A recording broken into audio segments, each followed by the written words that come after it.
Mazda South Africa have a PR problem because this is the most premium vehicle in this segment, period. Yet, we're not seeing any on our roads. Yeah, that's all I came here to say. Thank you for watching. Until next time, take care. Okay, in all seriousness, the Mazda 3 is exceptionally good, and in front of us is the top spec 2-liter Astina.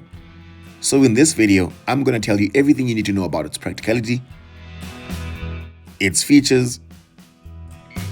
I'm going to take it on the road and tell you about its driving dynamics, and then I'll tell you what it'll cost to own. So without further ado, let's get into this review.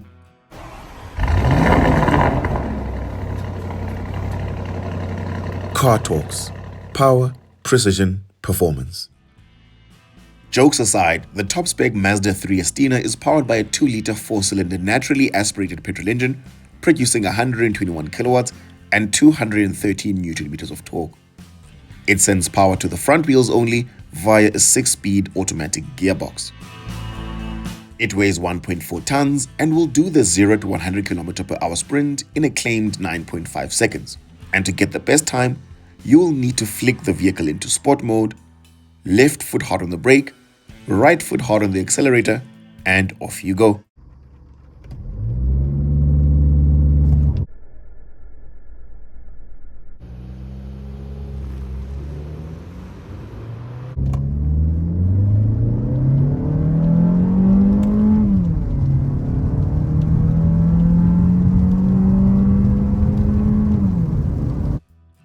This is a Sky Active engine, which is Mazda's proprietary term for its new and improved engines, delivering greater fuel efficiency through higher compression ratios than conventional engines.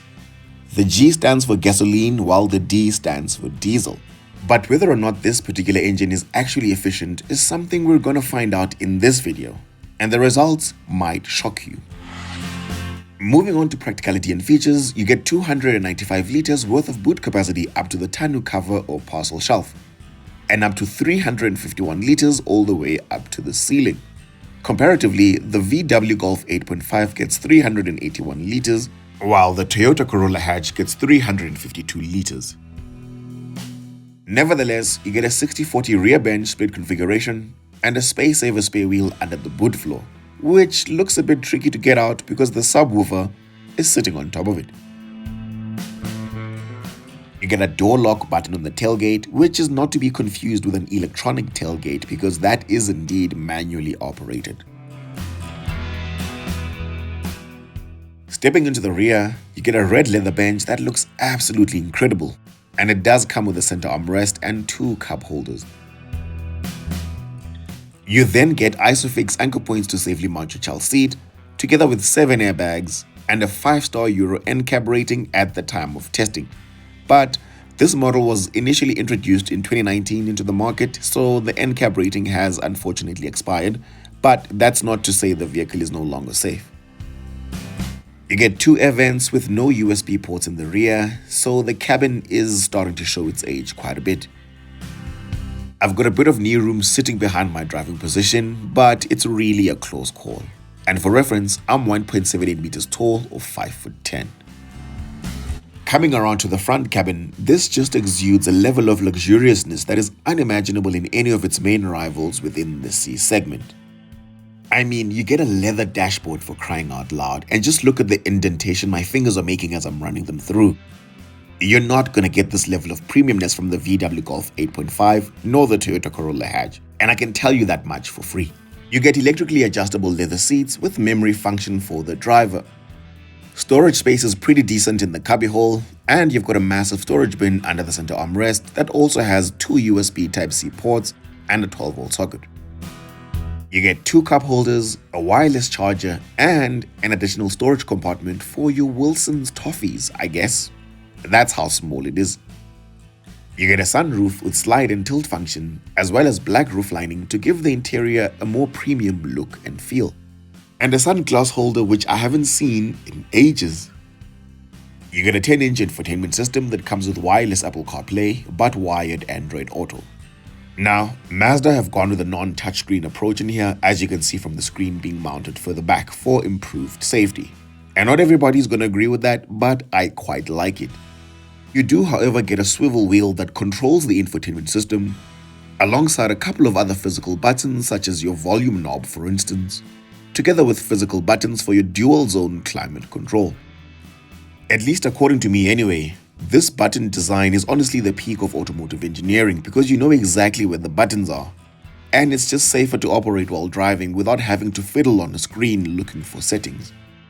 The instrument cluster is half digital and half analog, which often doesn't work out that well, but it's been beautifully executed in here and well thought out. The Astina model is equipped with a premium 12-speaker Bose surround sound system which sounds glorious, so head over to my YouTube shorts and have a listen. Before we get to driving dynamics, if you're enjoying these videos, then please go ahead and smash the subscribe button to become a part of the family. And don't forget to turn on your notifications so that you don't miss a single one of our epic reviews. The steering is beautifully weighted, together with the McPherson strut suspension up front, makes for a sporty yet enjoyable drive. This is also sitting on 18-inch alloys, which is just perfect because anything more than that would make the ride quality quite firm. The lower spec dynamic model gets smaller 16-inch alloys, which presumably give it a slightly more comfortable driving experience. Now, when it comes to driving dynamics in the city, what you'll also notice is just how elongated the bonnet is, so having park distance control up front would have certainly elevated this vehicle's drivability. But for the South African variant, for whatever reason, park distance control is only available in the rear. In terms of exterior design, you get beautiful LED lights in the rear and the front with a blacked out grille and blacked out boot spoiler. The design language has really held up well over time because this shape is over 6 years old at this point, so it's definitely a timeless design. What does get to me about the design is just how big the C-pillar is, and as a result, the rear 3/4 angle is not particularly my favorite part to look at. Additionally, the chrome detailing around the windows is not a single seamless piece. It actually breaks at the C-pillar and then starts again. It's like that on both sides, by the way, and I'm very OCD about things like that. Now, when the press unit arrived at my place, it only had 933 kilometers on the clock, which means it still had another 67 kilometers before the engine is fully run in, according to the owner's manual. So we took it to the freeway in order to break the engine in and allow for some rather enthusiastic driving out of town. I will say that this engine and gearbox combination are a bit lazy, to be honest with you, because the gear changes are slurred and the engine is not particularly fast because it's down on torque. But where it does shine is on the freeway because it's an effortless cruiser once you're up at speed. It's smooth, it's quiet, it's refined, and it just seamlessly builds up speed. This is also equipped with non-adaptive cruise control and blind spot monitoring to help you along your journey. There's a set of paddle shifts as well, which I tried, and I don't really think you need them on this type of vehicle. Just listen to how well insulated the cabin is on the freeway.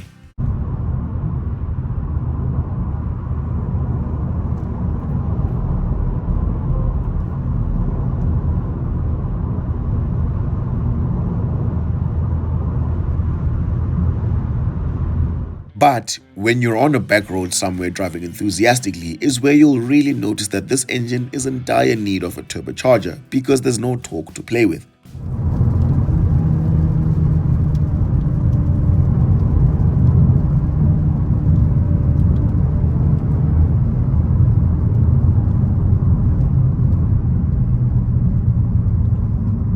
And so that does inherently mean that the Golf 8.5 TSI with a smaller 1.4-liter turbo engine will feel slightly more energetic when driving enthusiastically because that makes 250 Newton meters of torque with a much faster 8-speed automatic gearbox and a claimed 0 to 100 km/h sprint time of only 8.5 seconds.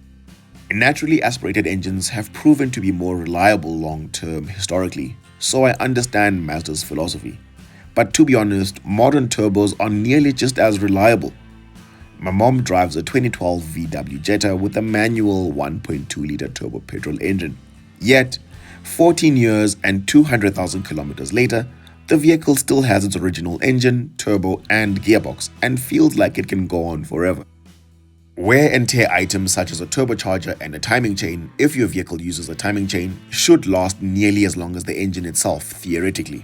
But that heavily depends on maintenance and your driving habits. For instance, letting your vehicle idle before switching it off is one of the many ways of preventing premature turbo failure. But of course, if you're drag racing your vehicle every weekend, then obviously your turbo will blow at 50,000 kilometers. And that's where the risks of having a turbo engine lie. But all in all, what I'm trying to say is that these days you can get nearly as many kilometers out of a turbocharged engine that you can get out of a naturally aspirated one. The other elephant in the room is that this engine is not particularly efficient because I was averaging 10.3 liters per 100 kilometers over the week I had the vehicle. And the lowest number I saw was 7 liters to the 100 on the freeway, which is contrary to the claimed fuel consumption of 6.3 liters on the combined cycle, which means you're realistically getting about 400 kilometers on a full tank here.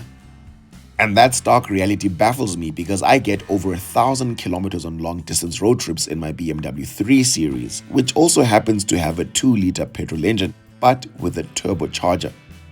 So why can't I get similar efficiency in here? Because the Mazda 3 has an even lower curb weight.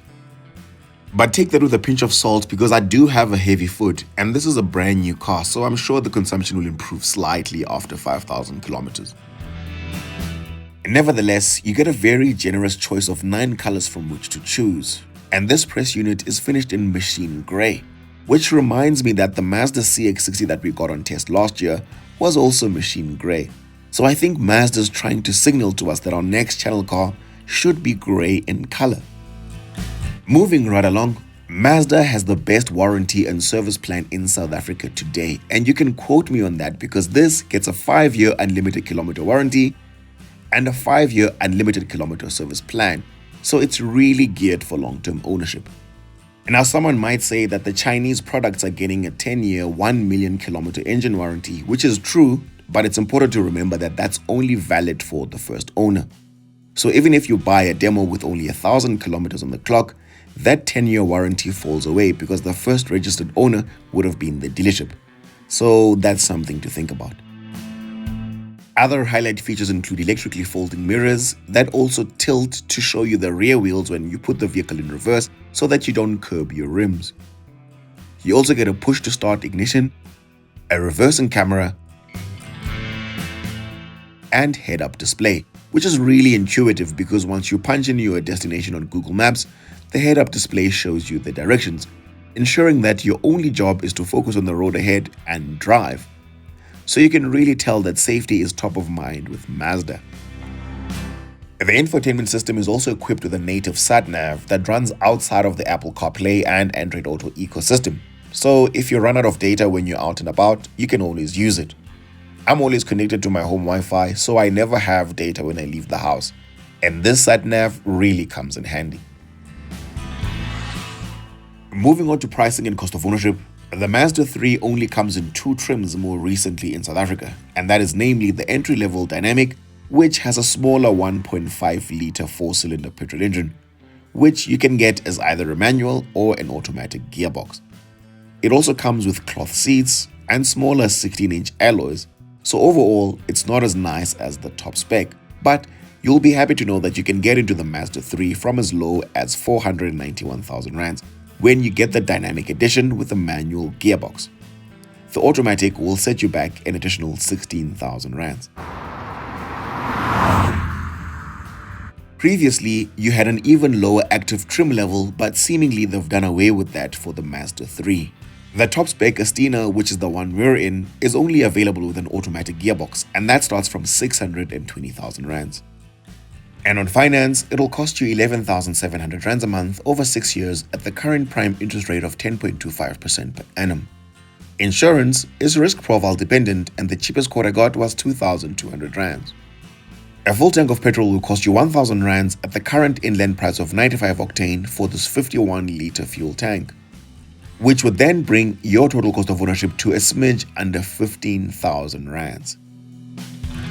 The Astina is competitively priced, I think, when you consider the Corolla hatch's starting price of 595,000 rands. and the 688,000 rands that you will pay for the Golf 8.5 R Line Plus, before options by the way, because the Astina is substantially more luxurious than both of those vehicles. The Mazda 3 Astina leaves me with the same feelings I got from the CX-60 individual that we got on test last year. And that is, the interior quality from these products is unparalleled in their respective segments. And they truly hold their own, by the way, even when compared to more upmarket vehicles from Germany. I mean, I cannot tell the interior of the Mazda 3 apart from my G23 series from a quality perspective. But the biggest letdown has to be that engine. It's underpowered, it's underwhelming, and it's not so efficient. The Corolla hatch comes as a hybrid, so if it's outright fuel efficiency you're after, then the Corolla is the one to have. And if you're looking for an engine and gearbox combination that's more exciting and responds quicker to your inputs, then the Golf 8.5 is your pick. But when it comes to sheer luxury and opulence, the Mazda is second to none. For those of you who'll be tuning in from outside of South Africa, other contenders in this segment to consider would include the Ford Focus, Opel Astra, and the non-performance derivatives of the Renault Megane and Hyundai i30 to name a few. But unfortunately, we no longer get these in South Africa because apparently you guys are not buying them. And everybody seems to be going crazy over small Chinese crossover SUVs these days. How times have changed. As always, let me know in the comments what you'd get for around 600,000 rands. Thank you for watching. Until next time, take care.